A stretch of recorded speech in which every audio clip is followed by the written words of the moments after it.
एक समय की बात है, एक लड़का कहीं बाहर से किसी के घर में शादी होने के कारण शादी में उपस्थित होने के लिए आया था। वह लड़का अपने दोस्त के शादी में जाता है और अपने दोस्त की शादी में शामिल हो जाता है। उसके घर से उसके दोस्त अगर काफी ज्यादा दूर होता है, इसलिए वह जल्दी अपने दोस्त के घर में कभी आता जाता नहीं था। उसकी दोस्त की शादी थी, इसी कारण से उसकी दोस्त ने जबरदस्ती उस लड़के को अपने घर बुलाया था निमंत्रण के तौर पर। और वह लड़का शादी के दिन अपने दोस्त के घर आया था। वहां उसे सभी से अच्छी तरह से मिलजुल कर बहुत सारे लोगों से और बहुत सारे दोस्तों से लगाव हो गया था। पूरी शादी होने तक वह लड़का वही रहा और उसके शादी वाले घर में बहुत सारे लोगों से बहुत अच्छी तरह से घुल मिल गए थे। लेकिन उस शादी में एक लड़की भी आई हुई थी जो उसके दोस्त के करीबी रिश्तेदार की बेटी थी।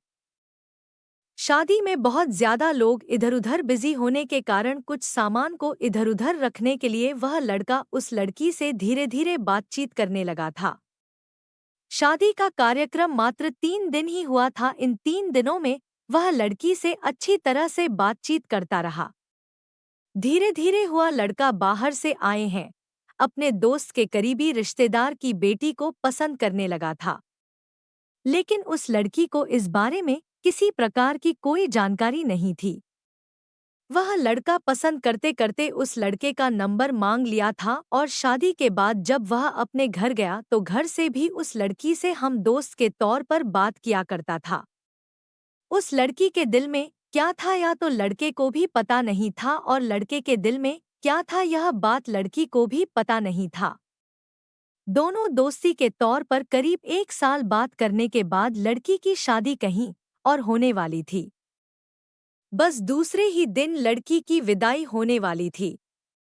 उधर लड़की अपने ससुराल जाने के लिए तैयार हो रही थी। एक बार वह लड़का अपने प्यार से बिछड़ने के लिए रोने वाली फीलिंग हो रहे थे। अब समय लड़के की विदाई कहाँ गया था।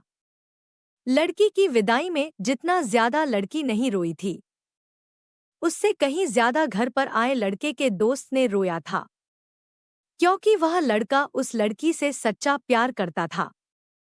लेकिन वह कभी भी उस लड़की को अपने प्यार के बारे में बताने का प्रयास भी नहीं किया था, क्योंकि दोनों का सर बहुत ज्यादा दूर था। इस कारण से वे लोग आपस में कभी मिले भी नहीं थे।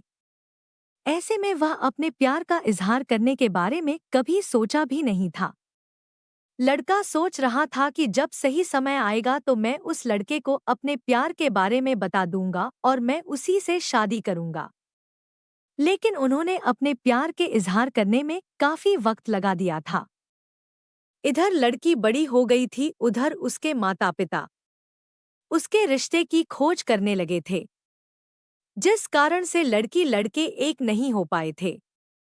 Emotional love story. इस कहानी में सभी प्रेमियों को यही शिक्षा मिलती है कि आप जिससे प्यार करते हैं, जिसके बिना आप नहीं रह सकते हैं, उसको बताने में ही भलाई है। कहीं ऐसा ना हो कि आपके कहने से पहले ही वह किसी और की हो चुकी होगी। ऐसा कोई मजबूरी होगा तो ही आप लोग अपनी प्यार से इजहार नहीं करेंगे।